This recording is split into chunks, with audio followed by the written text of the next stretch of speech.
Swanga TV, sauti ya maisha. Unaelewa kwamba katika maisha yetu, hasa kwa wale ambao tunatamani tufanikiwe, kuna siri za kimaisha. Ili tuweze kufanikiwa, ni lazima tuzijue siri hizo, na wote ambao unawaona wamefanikiwa lazima walizijua siri hizo, na mwisho wa siku wakazifuata, na mwisho wa siku wakafanikiwa. Amani ya Mungu iwe nawe popote ulipo. Jina langu ni Hamdi Shabani Lusambo, na leo katika mada yetu ya leo tunazungumzia siri 3 za ushindi katika maisha. Siri ya kwanza ambayo ni ushindi katika maisha yako ni kumtambua Mwenyezi Mungu kuwa yeye ndio kila kitu katika maisha yako. Watu wengi sana wamekuwa wakiamini uwezo wao walikuwa nao. Baadhi wanaamini kwamba mafanikio yoyote yanapatikana ima kwa mali walizokuwa nazo au kwa elimu waliokuwa nayo. Wanasahau kwamba kuna Mungu ambaye yeye inabidi mtegemee katika kila jambo. Yeye akisema kun fayakun, maana yake akisema jambo liwe na linakuwa. Ukimtambua Mwenyezi Mungu na ukamweka mbele katika kila jambo unalofanya, ukatanguliza dua pamoja na maombi katika kila unalofanya, hiyo ni siri mojawapo katika mafanikio katika maisha.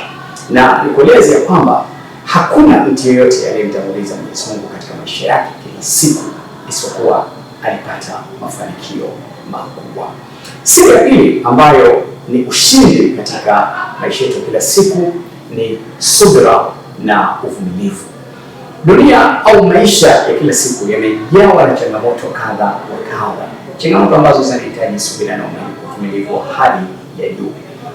Manabii pamoja na mitume wote, vitabu vya dini vinatuambia walikumbana na changamoto, walikumbana na mitihani mingi, kilichowasaidia mpaka wakafikia hatua ile ambayo Mungu alikuwa anaitaka waweze kufikisha ujumbe wake.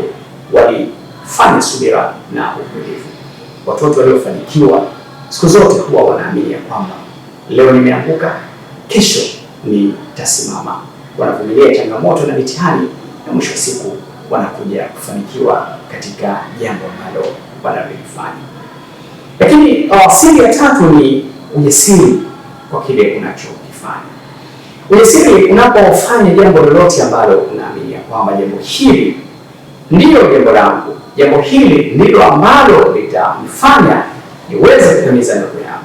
Haijalishi kuna hofu gani mbele yako, lazima usimame thabiti, uwe jasiri katika kufanya ile jambo. Lazima uhakikishe kwamba licha ya kwamba unaiona milima, unaiona mabonde na bahari nyeusi na kadhalika, lazima useme katika hii bahari lazima nitasimama, lazima nitapita, lazima nitavuka mito, lazima nitavuka bahari, lazima nitapanda milima na kushuka, lakini lazima nitimize ndoto yangu. Ujasiri ni miongoni mwa mambo ya msingi sana, ni miongoni mwa siri nzito sana ambazo zitakufanya wewe uweze kufika kule unakotaka. Jambo la 4 na la mwisho ni kuwa na nidhamu katika kila unachokifanya. Kuwa na nidhamu na muda wako, kuwa na nidhamu katika kazi unazozifanya. Usipoteze muda katika mambo ya kipuzi na ya kijinga ambayo hayatakuletea faida katika maisha yako. Uwe nidhamu. Ukiweka nidhamu katika kila ambacho unakifanya, ni siri kubwa sana ya maisha katika mafanikio ambayo unayataka. Watu wengi sana wamekuwa wakishindwa kufanikiwa kwa sababu wanapoteza muda wao katika mambo ya kipuzi ambayo mwisho wa siku wanatumia muda mchache sana katika mambo ambayo mwisho wa siku hayawaletei tija. Ni imani yangu ya kwamba utakuwa umeelewa sasa siri za maisha katika maisha yako ya kila siku, na ninaamini ya kwamba utaweza kuzifuatilia siri hizo na kuzifanyia kazi ili uweze kufanikiwa katika maisha yako ya kila siku. Jina langu ni Hamdi Shabani Lusambo, mpaka wakati mwingine. Bye bye. Swanga TV, sauti ya maisha.